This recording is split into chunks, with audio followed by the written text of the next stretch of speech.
Hey, how you doing guys? This is ZDEyE here. So today I wanted to talk about Last of Us Part 2. Since I have already finished the game, I finished it like a couple of hours ago at this point, I definitely needed to talk about why is there so much hate for this game. In fact, I would even argue to say that this is one of the best games ever created. Why? Because I think it's the game of the year of 2020 so far. Because we're still in June, there's still plenty of other games that will be coming out by the end of 2022. Now, I definitely need to touch on a few things, and I feel like I may have to get in the territory of spoilers. Now, it's up to you if you wish to decide to stick it through, and maybe you could actually tell me as well down in the comments why you did not like this game. Now I'm gonna be pointing out all the things perhaps why I think a lot of people dislike this game as well. For example, it's already obvious. Killing off Joel very early in the game, and as well as that, not exactly as a hero, but in fact he was disrespected, he was insulted, he was spat on, literally, and beaten by a golf club, by a She-Hulk, Abby. I completely understand. It's an absolutely awful way for him to go. That's just a fact. There's no way around that. But why does everything have to be butterflies and flowers? Why does everything has to be that, oh my god, Joel saves Ellie as a hero, but he dies in the process and Ellie cries because Joel is dead? What the fuck? No. Let's go with a little bit more realistic approach. In this case, what Joel has experienced and how he goes through and what kind of punishment that he receives and the death sentence more or less, it makes complete sense. Now again, this makes sense that what they have done to Joel, because obviously he killed off fireflies, all the people, the doctor and all that in the hospital, and saved Ellie at the process too. And so of course it makes sense why he would kind of receive this kind of treatment. But on top of that, a lot of people say that it does not make sense for Joel to be even captured in that kind of a moment scenario. Well, what kind of moment are you talking about? Joel and Tommy, they were running away, like trying to escape the hordes of, freakers. I just said freakers. Runners and clickers, that's what I meant to say. But yes, there wasn't really much time to think about these kind of circumstances or what could happen the next thing. You know what I mean? Like what could be of a simpler situation that you could have been doing at that moment. So you just met up as because you were playing as Abby. If you guys did not know, yes, you will be playing as Abby. So you're playing as Abby, trying to escape these hordes, and at the process meeting Joel. Of course, at the moment you did not yet knew if it was him or not. But when they make that kind of their introduction, a whole thing goes down the hole. But Tommy was being the one that kind of reckless and stupid, just simply introduction where his settlements and where they live, and including their names. Joel, I personally think that maybe he did not know that this was coming to him. That does not really matter. It kind of makes sense what could have happened. On top of that, there's like 5 to 8 guys all around them, surrounded. What do you think would happen? Do you think that Joel could have been able to escape in that moment? He had to think about Tommy as well, his brother. It's just that a lot of people think that Joel should not have been caught in this situation since he's not exactly a trusting person type. A lot of people would even say that Ellie was the one that kind of let him be a little bit more open in terms of, because he met Ellie and, they were in travels together for so long. It makes sense, but now he's in a settlement, he could have softened up a little bit too. And again, it was a heat at the moment, you couldn't really think straight what was happening since full of hordes were at them, just going through and just, they were just trying to survive. That's really it, there's nothing else to it. There just really is nothing else to it. Now, but let's get into that. There's not much of justification for saying that the game is shit because Joel dies and the way he dies. No, if you think like that, and if that's why you think that The Last of Us Part 2 is awful, you should stop playing games and go to have some kind of education or at least experience in the same scenario as they have. Then you might understand what the hell's going on. This is stupid. People shouldn't be giving a flag for the game if they think that they should have been like Joel for a different route of going on a standoff, more or less. Now, as well, you know, like I mentioned, Joel dies way too early in the game, and it was just like unnecessary. Again, that's developer's choice whenever they want to make sure that Joel dies early in the game or late in the game. That does not matter. If they would have wanted him to go like this, he would have went this way anyway. Well, anyway, now the next thing, the agenda. I'm talking about SJW, all this kind of stuff as well. Yes, it's kind of forced in here, unfortunately, in some sort of degree. I completely agree with that. I think this is a flaw in my personal opinion, and I don't agree with it.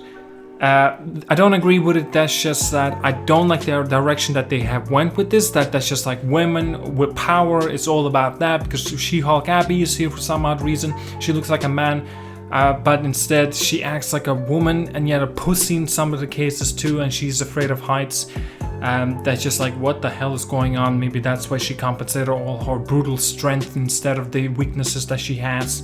Maybe that makes sense. At the beginning of the game, you're not supposed to like Abby. One of your favorite characters has died because of that chick. So why would anyone like Abby in that kind of scenario, especially the way she looks and especially what she has done? I mean, that's understandable. I hated playing as her at the beginning of the game, even midway through the game. At the end of the game, when I was still playing as her, you know, I kind of got over the fact, because everything that she's been going through, all the story that has been explained, and what the things that she has done and she's still doing to achieve something, it made sense. I'm not saying it's a bad thing. It's just trying to survive. It's just trying to go from point A to point B, and no matter the cost, she needs to get to that sort of the point. I mean, okay, Abby, I personally don't like her as a character. I never really liked her, and I don't really care about her. Nobody really gives a shit about her. She freaking killed your favorite character, but why is that a bad thing? I don't understand. They are bad characters. Not necessarily to say that they're badly portrayed as the characters. I'm talking about you're not supposed to like that individual character. There are those characters out there. It's not a bad character in general. Maybe it's the script writing. No. I'm talking about just in general a negative character. You know what I mean? That's it. But it could be very well implemented into the story. And again, because the SJW bullshit, woman power and stuff, I think that would make more sense if Abby would have been actually a man. Not a trans. Again, that's already been clarified. There's no trans in here. I don't know where people are getting this from. And well, at first they thought that Abby was a trans of some sort, and buffed trans more like. But no. She's not a trans. She is a she, basically. Okay, Ellie is a lesbian. That's already understandable. We already knew this from the first Last of Us, especially in the DLC. And that's not much of a conversation in this case. So, also, definitely need to touch on the other thing. False marketing and the assumption that Joel survives some ways at least. Or maybe something that he continues through the game a little bit longer than he initially was. Because there's a moment in the trailer when Ellie drops down from the wall, or she's in that, tight situation, Joel grabs her from behind and closes her mouth, and then Ellie realizes that it's friendly. She looks back and sees Joel and says, like, do you really think that I would let you do this alone? You know what I mean? That moment in the trailer.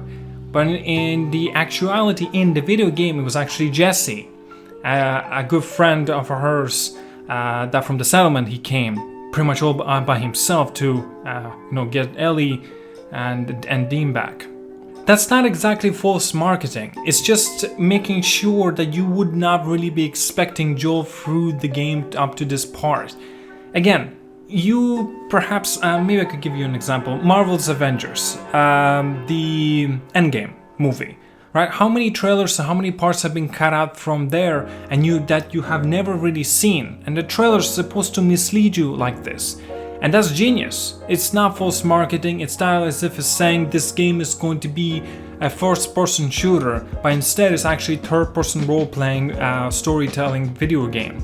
That's false marketing. This is just a kind of misleading on purposely because this is a heavy story video game. And it made sense. I don't know. I don't have any problems with the misleading. I'm talking about specifically. Okay, Jesse, I don't know if you guys want to hear this, is a little bit further down the game. Jesse's meaningless death, and basically RIP to the Asians representation of in the video games. Even though scars, they are, yeah, I don't know where people even get this idea. I'm just like so fathomed, it's incredible. Jesse's meaningless death made sense. It was just bad timing, bad moment, just no luck. Makes sense why he dies and how he dies. There were a lot of moments, even Abby's side, her friends, they just died like that, just like that. No emotion, no nothing. And what Ellie does as well to a pregnant woman, pretty much kills her. And then Abby is like shocked by this, and just of course she's gonna go for revenge. Of course she's gonna go and kill Ellie in the process too. And then there's a moment, very heavy spoilers by the way, guys. Jesus. Abby kind of decides to not kill, I think it was Dean, right? Because she's pregnant, because Ellie told her, and well, she was, pretty much bloodied, but still, she lets her go and just saying like, leave now. And she was about to do it, but because of the kid, she didn't. Abby didn't. And like you were facing against Ellie, like forcing you to kill one of your favorite characters. The story does not need to be positive for it to be good. The story can be going on a completely dark tone, very negative, everyone dying, and yet being a fantastic game. This is it. This is The Last of Us Part 2. This is a fucking fantastic game. And yet, there's a few more I want to mention. The ending, the very end. Basically, Ellie going out again, she pretty much chooses revenge instead of her family. Because, she can't sleep at night, she does not eat properly, because she keeps seeing nightmares of Joel and his death. At the end, she does not kill Abby. She lets Abby go. She suffers at the moment and comes back home, realizes there's nobody home. Her new family pretty much moved out, and at least to my knowledge, Ellie does not know where she went. And then you see that very, very slight moment of, Ellie trying to play her guitar, but because she has missing fingers, well, unfortunately, she cannot. Yeah, that part I actually sympathize very much so for Ellie, and because the sacrifice the decision that she went with, and it made sense. I personally think so. It made sense. Like there's a moment where the cutscene when Ellie and Joel had a bit of a conversation together. Ellie found out regarding the hospital situation, and she also told Joel that she will try to forgive him. And after that, like that's why they had such a tense moments between together, and it made sense. You know what I mean? Anyway, guys, I don't know, because like I'm having a little bit hard time to be processing through this and having a bit of a conversation, because I know a lot of retards out there will be down in the comments telling me you're completely wrong, blah blah blah. No, I don't think I'm wrong. In fact, I'm pretty certain I'm not wrong. What Naughty Dog has strived in here and the moments that they were trying to do here is simply incredible and phenomenal. I'm not trying to be ignorant, okay, when I'm saying like I don't think I'm wrong. I'm not trying to be selfish or ignorant prick, like for example. But the Naughty Dog's ambition is such a grand scale, it's incredible. The video games that they crafted masterfully, this is definitely the best games of the Naughty Dog ever been done. And yet, yes, there are some questionable moments, and you just kind of like, what the hell is going on here? And you just don't really like it, especially. But yet, it makes sense in so many ways of why they went with this decision. Again, Abby as a man would have been far better choice in my opinion. And again, there are a few different routes I personally would have taken as well. For example, Joel's death, maybe it could have been a little bit more well done in terms of how he could have got caught. The way he died was perfect. I mean, I understand it was disrespectful, it was insulting to your own favorite characters, but why is that even a big deal? I don't understand. Yes, I understand it's your favorite characters, but why does he have to go out like a hero? No, let him die like a piece of shit. You know what I mean? That's fine. That's fucking fantastic storytelling in my eyes. That's fine. And again, I love The Last of Us Part 1. I loved it very much so. The Last of Us Part 2, my personal opinion, does it even better than The Last of Us Part 1, because the flaws that it has, and mind you, there are flaws in this game. Yes, there are. But these flaws and the ambition alone of this craftsmanship of this video game far outweighs all of those flaws. That's just the fact in my personal opinion. Anyway, guys, I'm gonna have a review for this later on, not too sure when. And yes, obviously you can already, you know, as this commentary has went on, you already understand, well, hopefully you understand that I'm very much, very impressed with this game, and I definitely will be going for a platinum trophy. I'm definitely gonna be replaying this game again a little bit later on, of course, but it's a fucking fantastic game. It's a game of the year of 2020 so far, because it's June still. There's still plenty of other games for it to come out in 2020, of course. But man, what a game! What a game! All right, I will let you go. Tell me down in the comments if you have any other questions. Maybe I could elaborate a little bit better on some things, and I will let you go. Again, thank you so much for watching. Like and subscribe. See you all.